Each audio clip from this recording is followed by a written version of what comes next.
Irmãos, então esse momento é o momento de compartilhar mais uma porção das Escrituras, mais uma mensagem bíblica para a sua vida.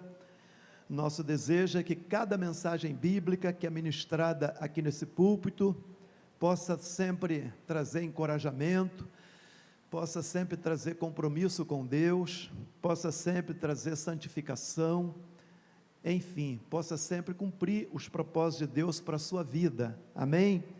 Então, eu gostaria que você abrisse a sua Bíblia em 2 Reis, capítulo 4, versos 8 a 36, é o texto que Deus tem nos dado para compartilhar nessa noite.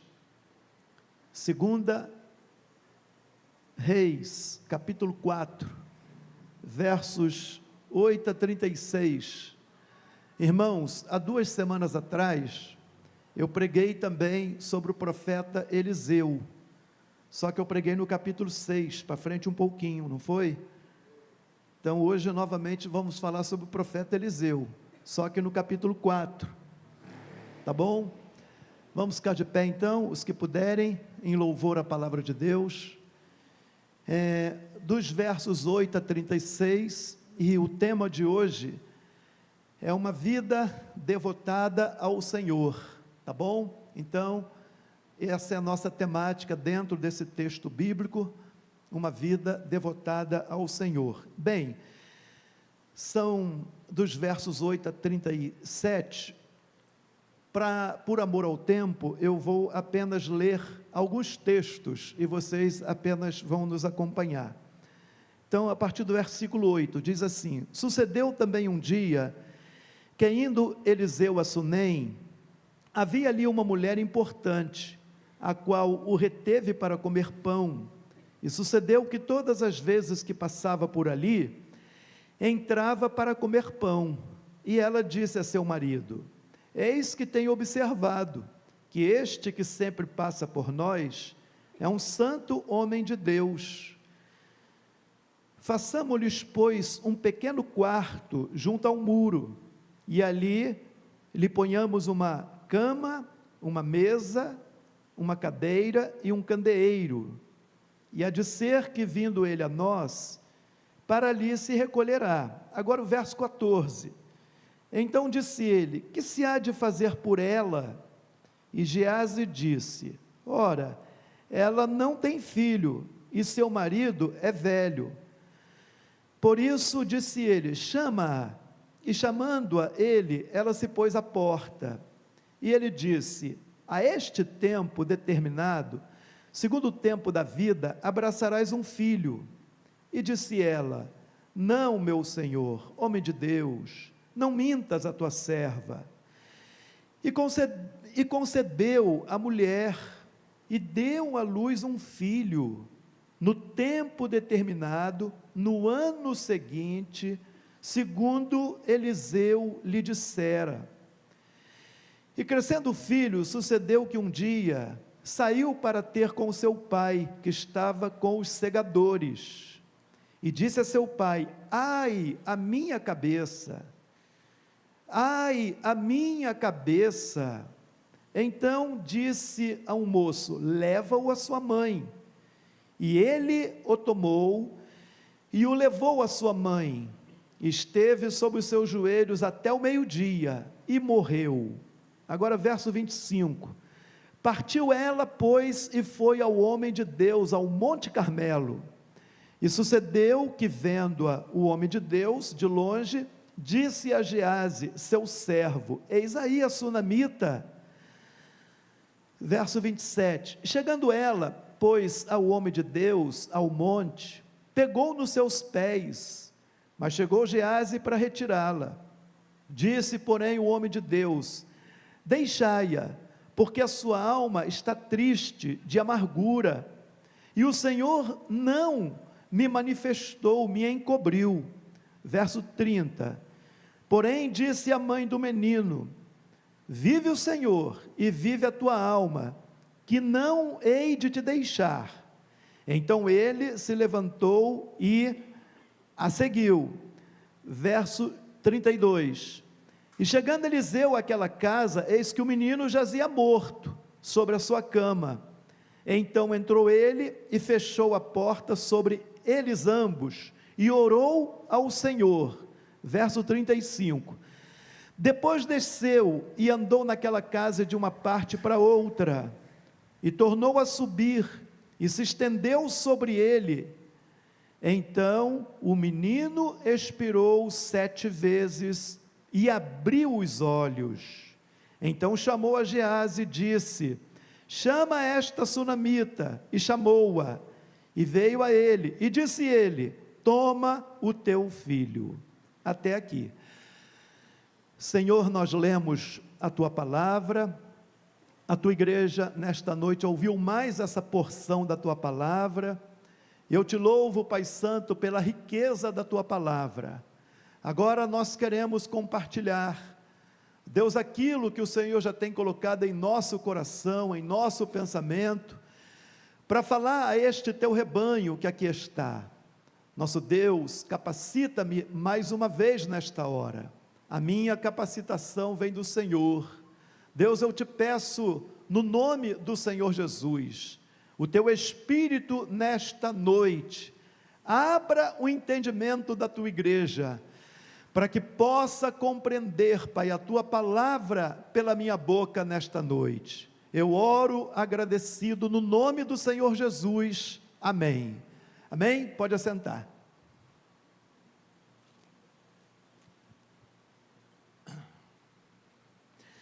Irmãos, o profeta Eliseu, ele foi o sucessor do profeta Elias. E para que a gente compreenda um pouquinho sobre essa história, nós precisamos ter um pouquinho de visibilidade sobre o cenário histórico, religioso e social daqueles dias. Quando Eliseu exerceu o seu ministério, foi um tempo onde o reino do norte, o reino também conhecido como Israel, estava vivendo uma apostasia muito grande, ou seja, eles se afastaram do Deus verdadeiro. Esse afastamento, ele começou pelo menos uns 60 anos antes, quando por 80 anos houve a unificação do reino em Israel das 12 tribos, sobre Davi e Salomão. E pela corrupção de Salomão, pela idolatria de Salomão, a prostituição de Salomão, então, o reino, nos dias do seu filho Roboão, foi dividido, e então, todo o reino de Israel passou a existir em 2 reinos, reino do norte e reino do sul. Reino do norte, 10 tribos, reino do sul, 2 tribos, Judá e Benjamim, e isso ocorreu em 931 a.C. O reino do norte, então, ficou com Jeroboão, e Jeroboão, para evitar que o povo descesse a Jerusalém, no templo, para festejar o Senhor, ele fez 2 bezerros de ouro, um em Betel, sul do reino do norte, e outro em Dan, norte do reino do norte, e ali ele leva o povo a idolatrar-se, a se afastar de Deus, e aqueles 2 bezerros foi um laço para o reino do norte. E passados então, aproximadamente 60 anos, por aí, desses reis, chamado Acabe, ele casa com uma rainha da Fenícia, que era cananeia, e essa rainha então traz ali para a terra de Israel o culto a Baal. Baal era a principal divindade dos cananeus, era o deus da fertilidade, da agricultura, da chuva, e isso se tornou um grande desafio para Jeová, para o Deus verdadeiro, porque o Deus verdadeiro deu aquela terra ali para Israel. E então, o reino do norte, além de já estar em idolatria com os 2 bezerros, agora eles passam a adotar o culto a Baal, essa principal divindade dos cananeus. e foi um verdadeiro desastre para a nação. Eles se corromperam totalmente, e havia muita injustiça social. É nesse tempo que Deus levanta esses dois profetas, é nesse tempo que Deus levanta Elias, o profeta. E para que vocês tenham a ideia que Deus levanta esses dois profetas, é justamente para demonstrar o seu poder sobre o deus cananeu Baal. Qual é o primeiro grande sinal de Elias? Ele aparece em cena e ele chega para Acabe e ele fala: tão certo como vive o Senhor, tão certo como eu vivo na presença do Senhor, que não vai chover durante 3 anos e 6 meses, segundo a palavra do Senhor. Então, um desafio a Baal, porque Baal era o deus da chuva, da agricultura, da fertilidade, né? Então, esses profetas, eles são levantados por Deus para desafiar o poder de Baal e para trazer a nação ao arrependimento, para trazer a nação de volta ao Senhor, para que ela não fosse totalmente destruída. E nesse tempo então de apostasia, Elias cumpre o seu ministério, e Deus então levanta Eliseu para ser o sucessor de Elias, nesse propósito, de manifestar o poder de Deus sobre esse deus cananeu, e trazer a nação ao arrependimento.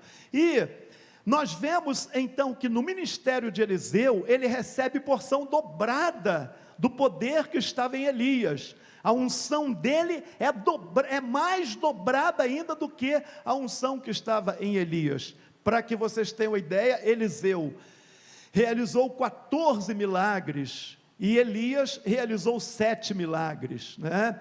E, meus irmãos, então, esse profeta Eliseu, ele exerceu o seu ministério aproximadamente 50 anos, foi um ministério extensivo, de aproximadamente 861 a.C. a 811 a.C. Ele exerceu o seu ministério no Reino do Norte, durante o período de pelo menos 6 reis, Acabe, Acasias, Jeorão, Joás, Jeú e Jeoacás.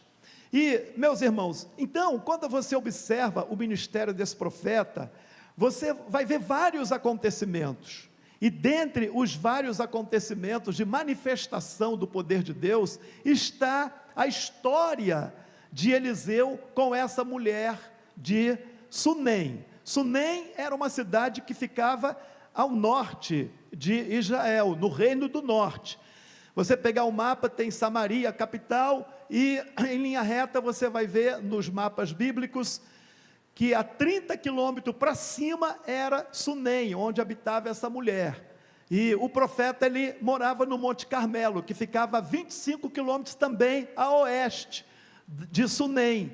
E o profeta então, ele exercia o seu ministério em todo o Reino do Norte, ele fazia aquele ministério itinerante, e dentre as vezes então, que ele passou ali, naquela cidade de Sunem, é que ele tem esse encontro com esta mulher, na Bíblia chamada Sunamita, e então, nós vamos ver que a partir daí, essa mulher, ela fica encantada pela presença de Deus na vida de Eliseu, ela comenta com seu esposo: olha, esse que passa por nós, é um santo homem de Deus, olha, vamos fazer aqui um quarto para ele, para que quando ele vier fazer o seu ministério, cumprir o seu ministério, ele fique hospedado aqui.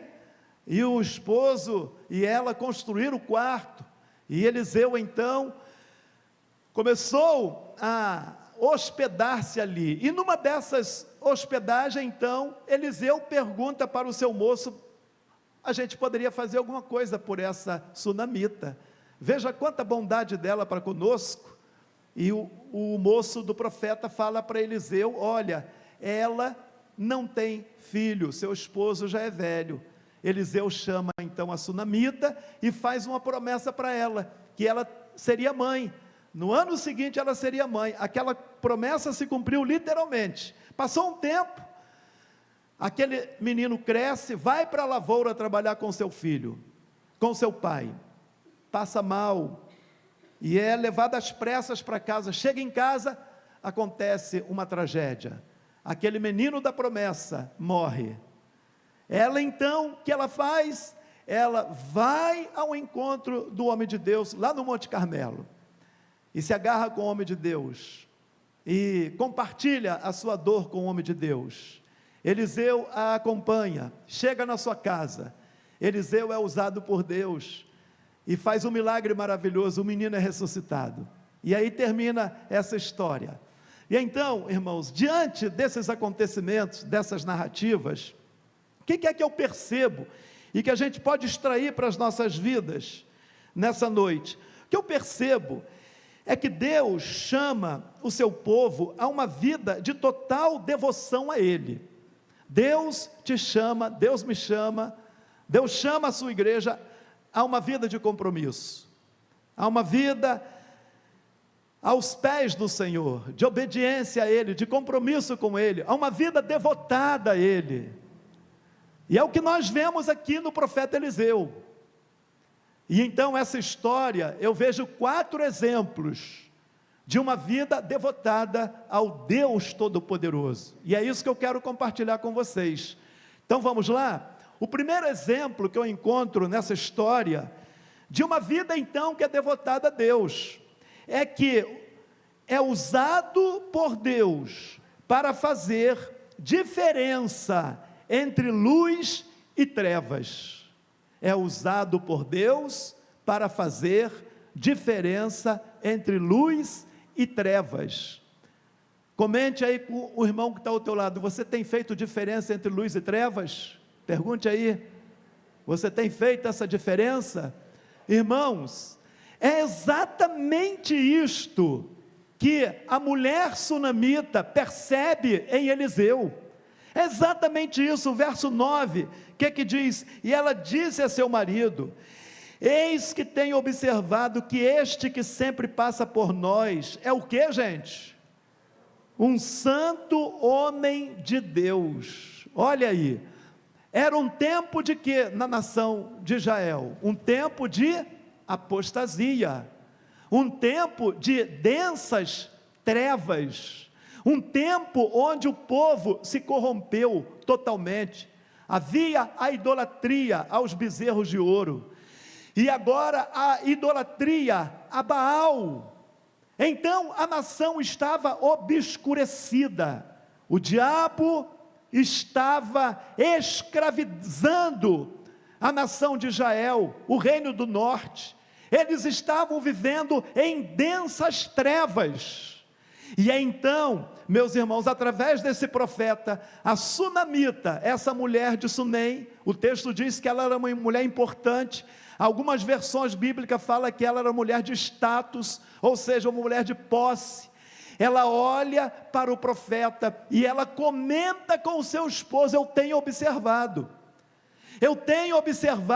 que este homem que sempre passa por aqui é um santo homem de Deus.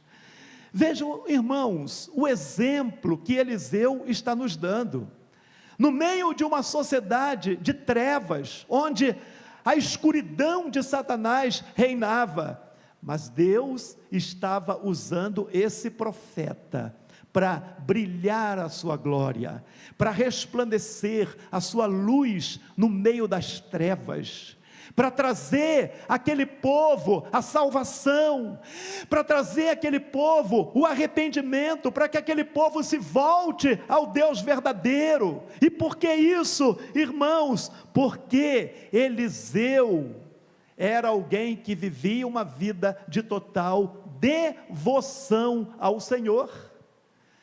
Ele era alguém que, por ter uma vida de devoção ao Senhor, de aliança incondicional com Deus, ele agora estava sendo usado por Deus para fazer diferença entre luz e trevas, entre trevas e luz, entre o certo e o verdadeiro, entre o justo e o injusto.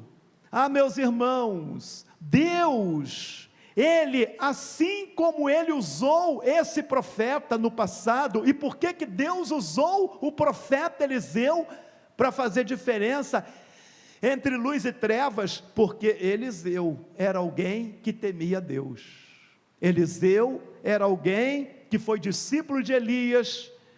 Nos dias de Elias, temos a escola dos profetas, hoje no caso, seminários de teologia, e Eliseu aprendeu com Elias, depois ele substitui a Elias, ele passa a ensinar na escola dos profetas. Era alguém que era aliançado com Deus, e por ele ser alguém que tinha uma vida de santificação diante de Deus, uma vida na presença de Deus, Deus agora estava usando ele de forma poderosa ali naquela região.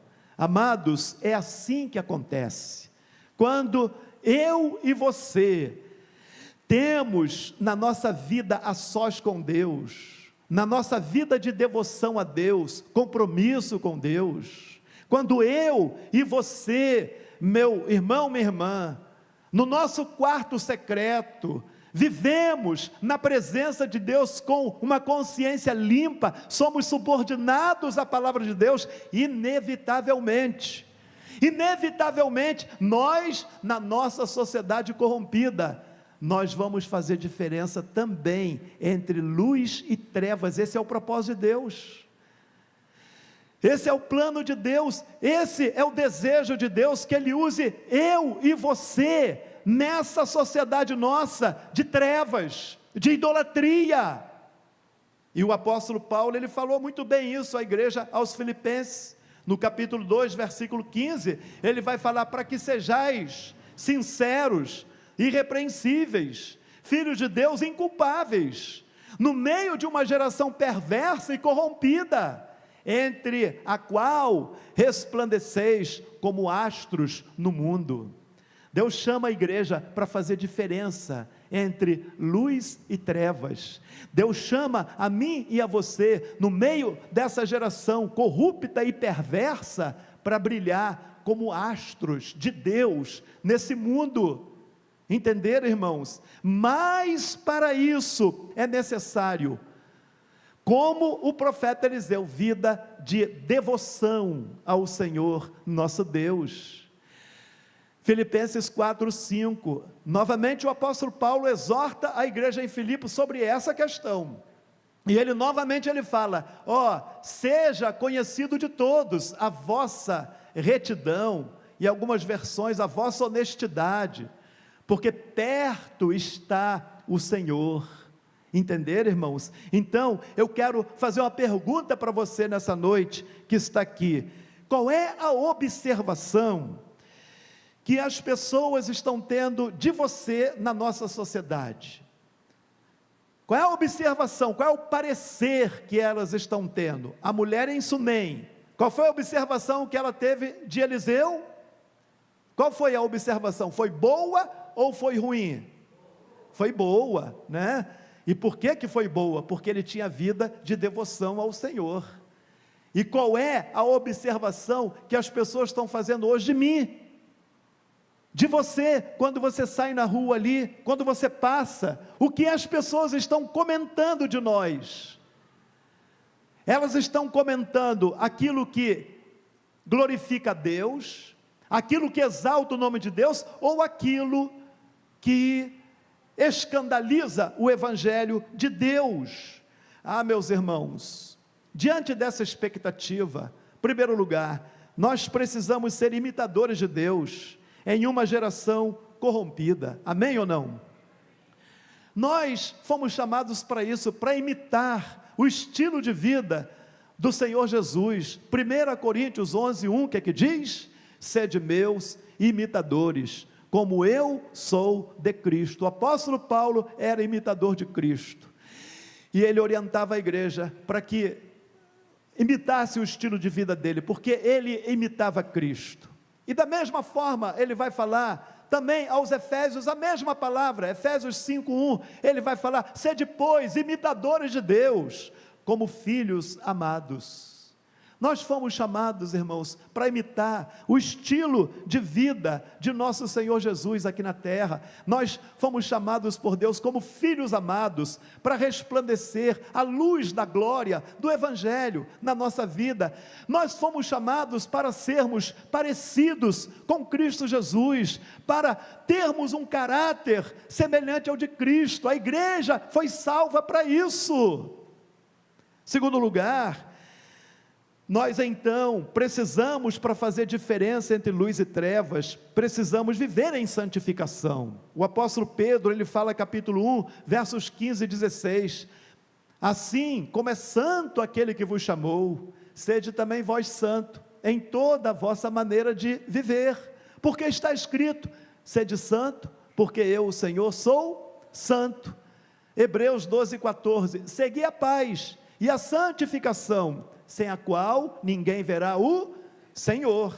Então, irmãos, para fazermos diferença entre luz e trevas, nós precisamos dessa vida de devoção, dessa vida de santificação, de imitação de Deus. E terceiro lugar, precisamos sempre andar com Deus.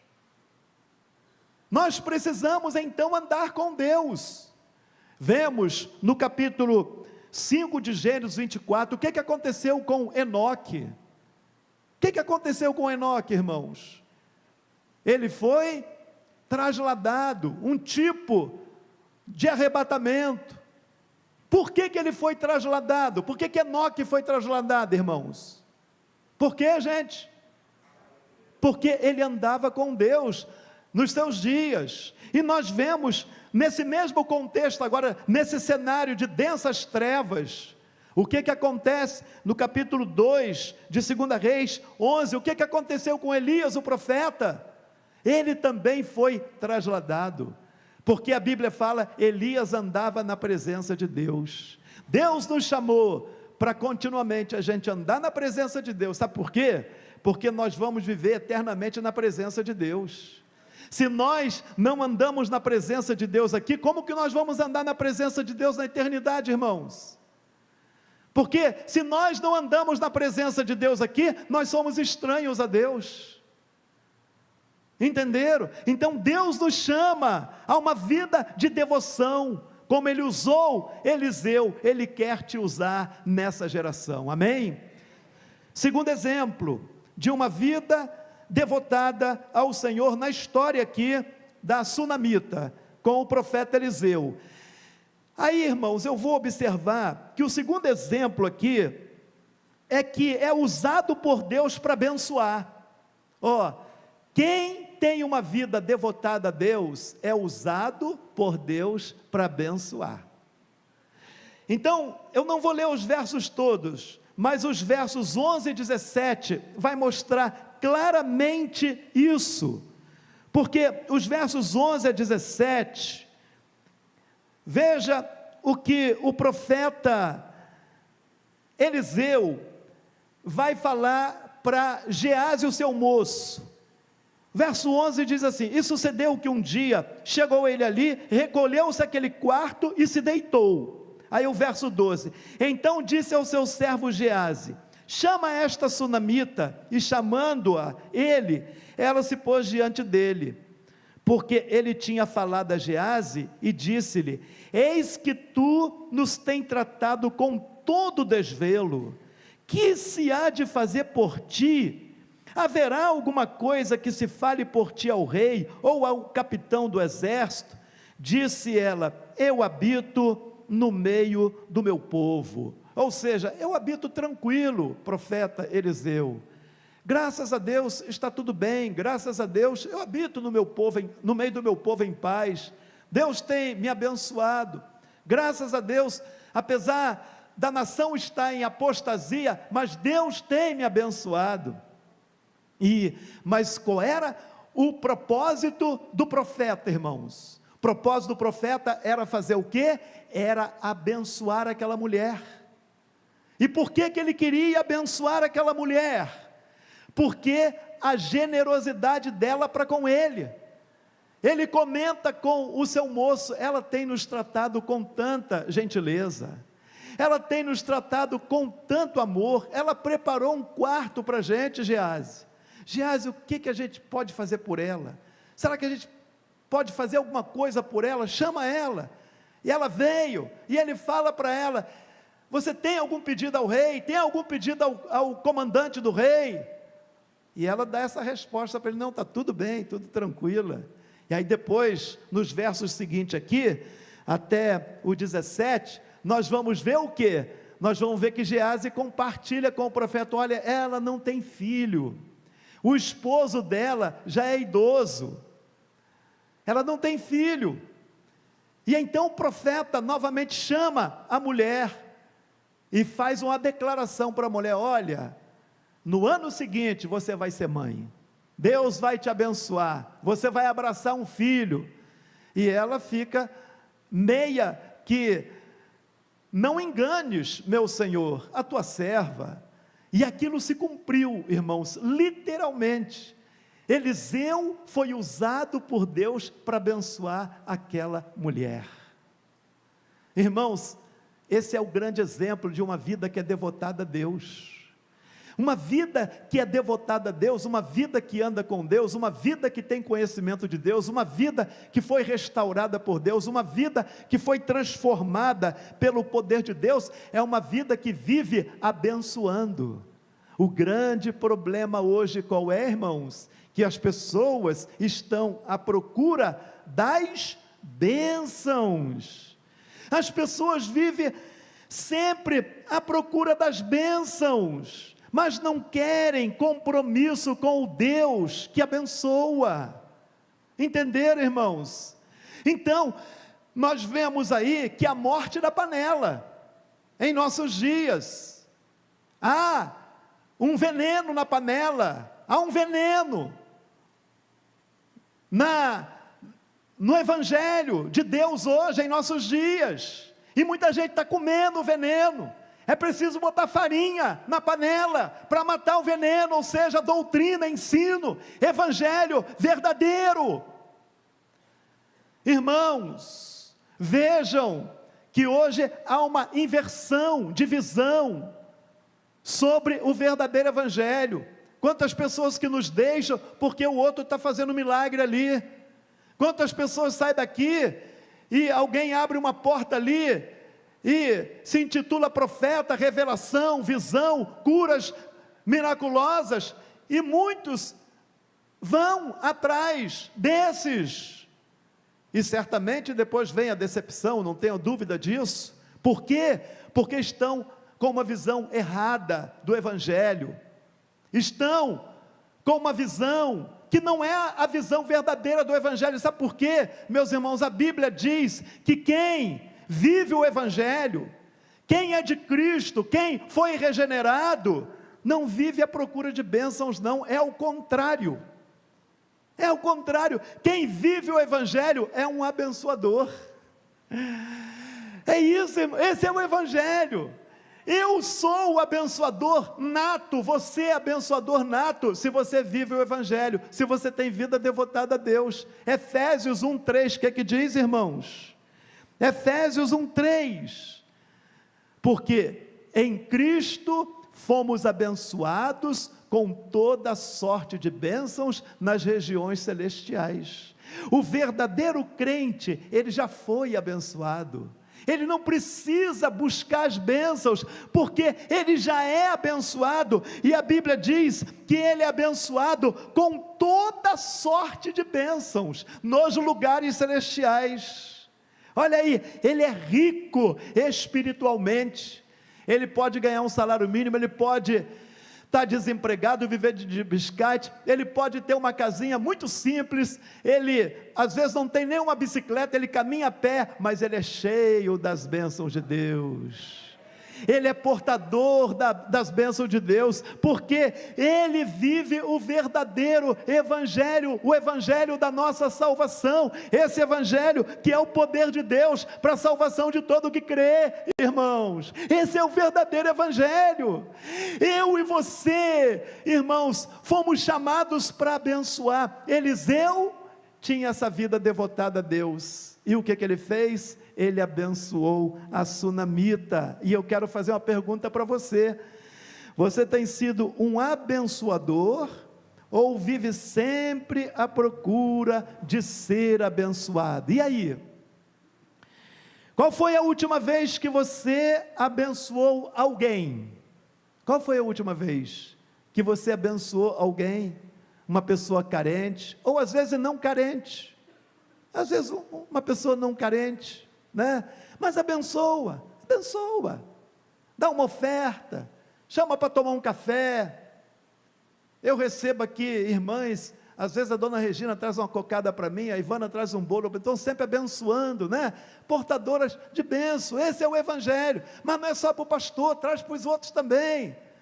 Amém, irmãos?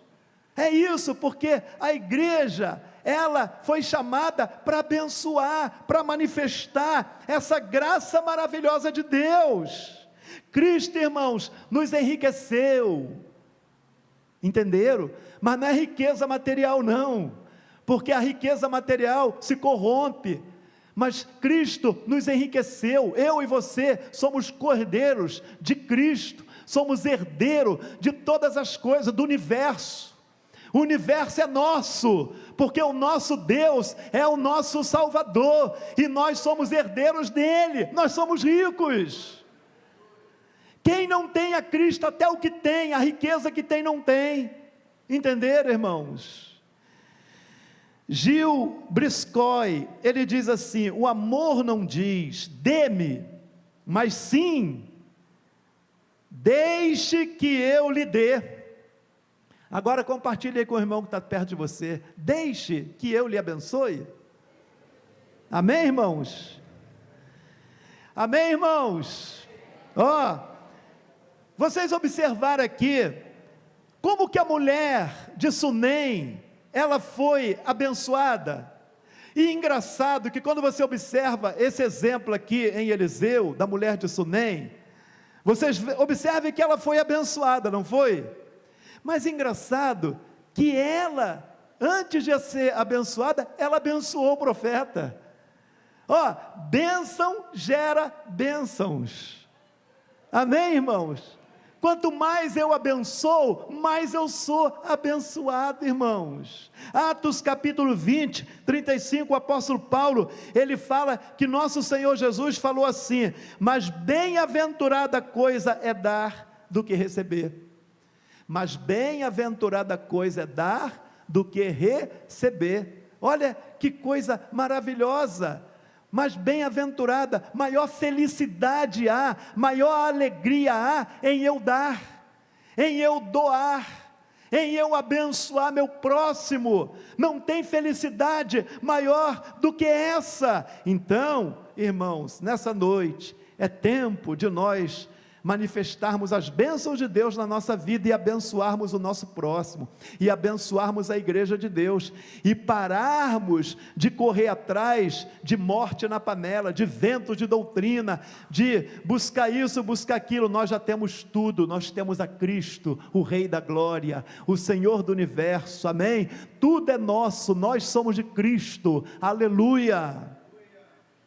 Terceiro exemplo, o terceiro exemplo de uma vida devotada a Deus está dos versos 18 a 25, eu não vou ler os versos todos,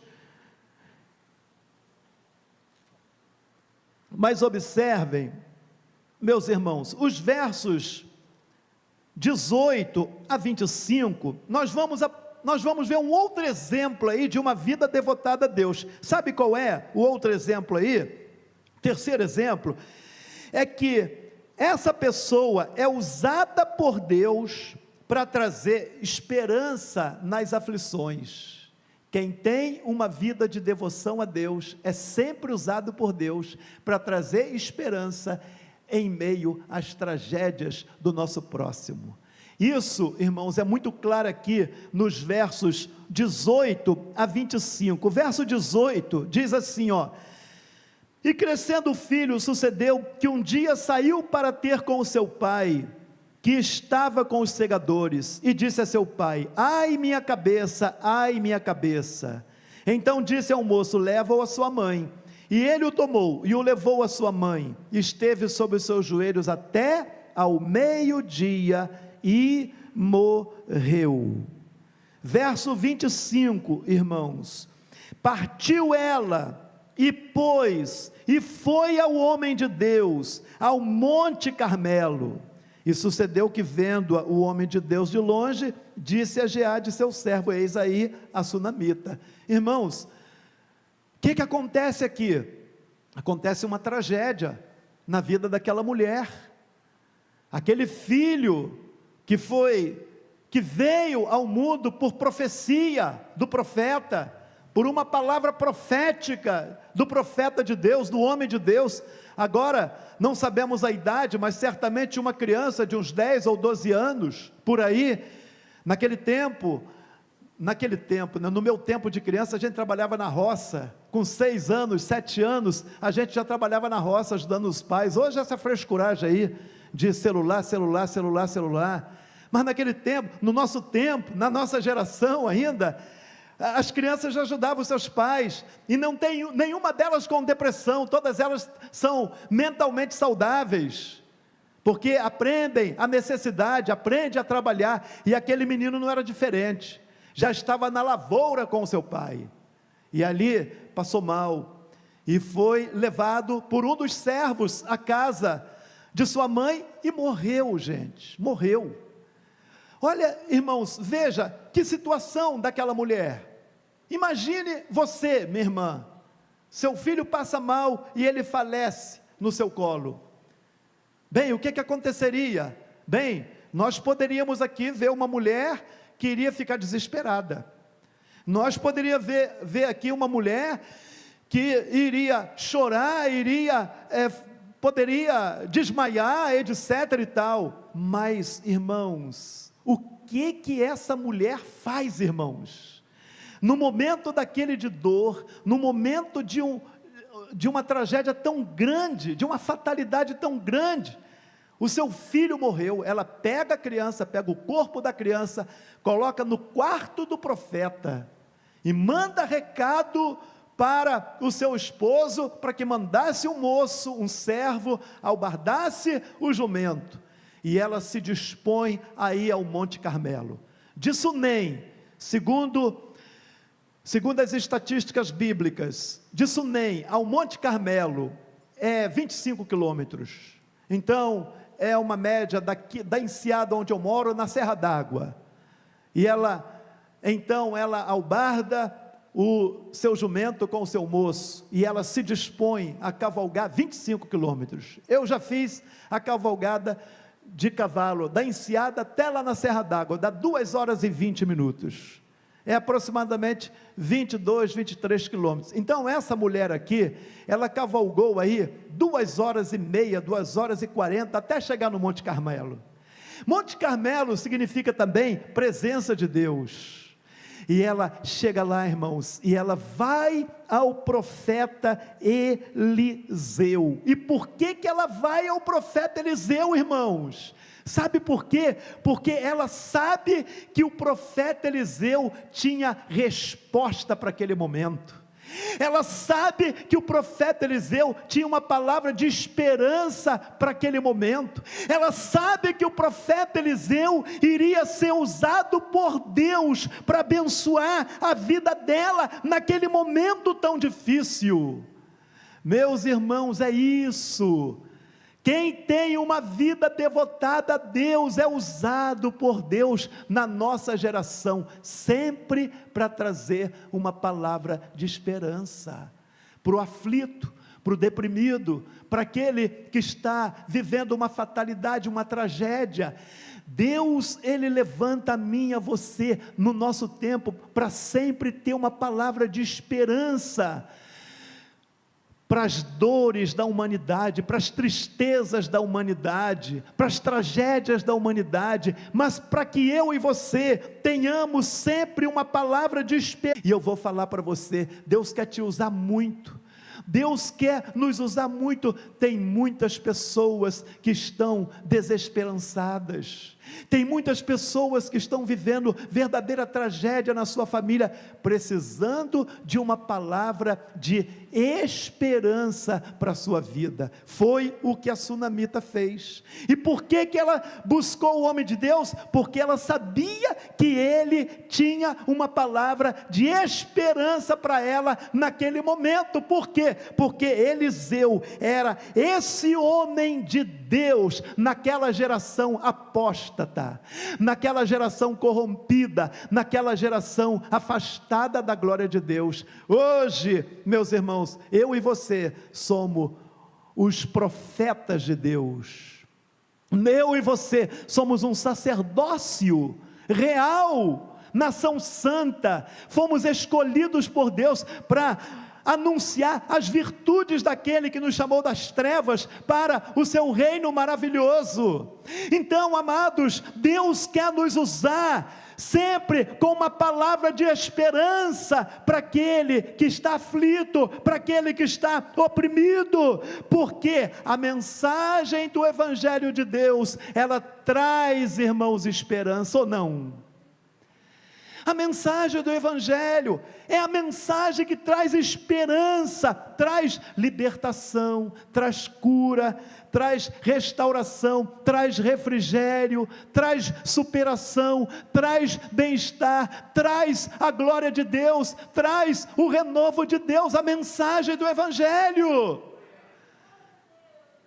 Evangelho de João 8,32: e conhecereis a verdade, e a verdade vos libertará. A verdade é Jesus, e Ele liberta da depressão, Ele liberta das tragédias, Ele liberta da amargura, Ele liberta da opressão, Ele liberta de todo o cativeiro do diabo, de toda a prisão do pecado. Ele traz libertação, para que eu e você vivamos livres para adorar o Deus Criador, e sintamos o refrigério do Espírito Santo que desce sobre aquele que crê e é restaurado.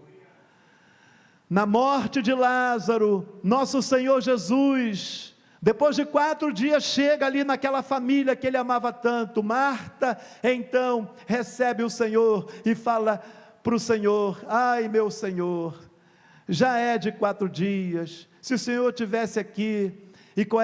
E Jesus faz uma declaração, irmãos, capítulo 11, versículo 25 e 26, uma declaração fantástica para Marta. Qual é a declaração que ele fala? Eu sou a ressurreição e a vida. Se alguém crê em mim, ainda que morto viverá. E se alguém vive e crê em mim, jamais morrerá. Crês nisso? E ele efetua aquele milagre maravilhoso, irmãos. Lázaro vem para fora, o morto ressuscitou, ele trouxe esperança na tragédia. Amados, o verdadeiro crente, o verdadeiro homem de Deus, a verdadeira mulher de Deus, tem sempre uma palavra de vitória para consolar, para confortar, para trazer esperança para os males que afetam a humanidade. Você é esse portador dessa mensagem de esperança. E nosso Senhor Jesus, no capítulo 10, versículo 26 e 27 do Evangelho de João, ele fala o seguinte: as minhas ovelhas ouvem a minha voz, e eu as conheço, e elas me seguem, e ninguém as arrebatará das minhas mãos. Lhes dou a vida eterna, e não hão de perecer. Amados, que mensagem que eu e você temos da parte de Deus. É essa mensagem que Deus quer nos usar para passar para a nossa geração, essa mensagem de cura, essa mensagem de vida, essa mensagem do Deus da glória, do coração de Deus ao coração do mais miserável de todos os pecadores, essa mensagem que traz vida, estando nós mortos em delitos e pecados. E Stephen Traves, ele disse o seguinte: A esperança cristã não tem como finalidade deliciar nossas mentes, mas sim mudar nossa vida e influenciar a sociedade. A esperança cristã é essa. Essa é a nossa viva esperança. Mudar nossa mente, transformar nossa mente e viver o verdadeiro evangelho. E com isso influenciar o quê? A sociedade. Entenderam, irmãos? E o quarto exemplo e último dessa história da sunamita e o profeta Eliseu. O quarto exemplo que eu entendo aqui é que é usado por Deus para a realização de maravilhas. Então, quem tem uma vida devotada a Deus é usado por Deus para a realização de maravilhas. Observe os versos 32 a 37. Então, os versos 32, o que aconteceu? E chegando Eliseu àquela casa, eis que o menino jazia morto sobre a sua cama. Então, quando ele chega lá na casa, o que ele encontra? O menino realmente estava morto. Agora o verso 33, então entrou ele, e fechou a porta sobre eles ambos, e orou ao Senhor. Um segundo passo que ele fez aqui, ele viu a situação, certo? Agora ele se prostra diante de Deus, e ele agora clama a Deus por aquela situação, e ele então, o verso 34 diz assim, e subiu à cama e deitou-se sobre o menino, e pondo a sua boca sobre a boca dele, e os seus olhos sobre os olhos dele, e as suas mãos sobre as mãos dele, se estendeu sobre ele, e a carne do menino aqueceu. Depois desceu, andou naquela casa de uma parte para outra, e tornou a subir, e se estendeu sobre ele. Então o menino expirou 7 vezes, e abriu os olhos. Então chamou a Geazi e disse, chama esta sunamita. E chamou-a, e veio a ele, e disse ele, toma o teu filho. E entrou ela, e se prostrou aos seus pés, e se inclinou por terra, e tomou seu filho e saiu. Irmãos, que coisa fantástica. O profeta, ele foi usado por Deus para realizar um milagre tão extraordinário. Ele foi usado por Deus para ressuscitar esse menino. Olha que maravilha, meu irmão. E por que Deus usou esse profeta dessa forma, gente? Aí é o tema da mensagem. Uma vida devotada a Deus. Quando nós temos uma vida devotada a Deus, Deus vai te usar de forma maravilhosa. Não vou falar que você e eu vamos ressuscitar morto, ou vamos viver curando enfermo, não. Mas Deus vai fazer tanta maravilha, através da minha vida, da tua vida, para abençoar os outros, que eu e você não vamos querer outra coisa a não ser amar esse Deus mais e mais, guardar a palavra dele, viver para ele, viver uma vida totalmente consagrada a ele. Entenderam, gente? Então, amados, é tempo de entregar nossas vidas ao Senhor diariamente, intercedendo, sendo fiel, estudando e praticando a Bíblia. Esse é o tempo de Deus para a igreja. Os Eliseus hoje é você, meu irmão, é você, minha irmã. Hoje nós somos os Eliseus. Hoje nós somos essas instrumentalidades de Deus. Entenderam? Deus quer realizar maravilhas. O mesmo Deus, irmãos, é o Deus de ontem, de hoje, eternamente. Hebreus 13:8. Jesus Cristo é o mesmo ontem, hoje e sempre. Deus não mudou. Entenderam? O que está precisando é o povo dele se consagrar a ele, priorizar a ele. Isso é o que está faltando. Amém, irmãos? É o povo dele viver realmente na presença dele, priorizar ele. Jeremias 29:13, e buscar-me-eis, e me achareis, Quando me buscardes o quê? De todo o vosso coração. Então é de todo o vosso coração.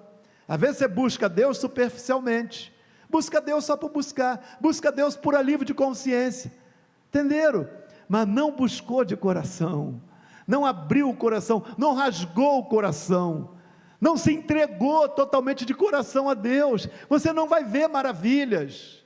E o salmista ele diz no Salmo 60, 12, em Deus faremos proezas, porque Ele derrotará os nossos adversários. Em Deus, irmãos, em Deus eu e você faremos proezas, amém?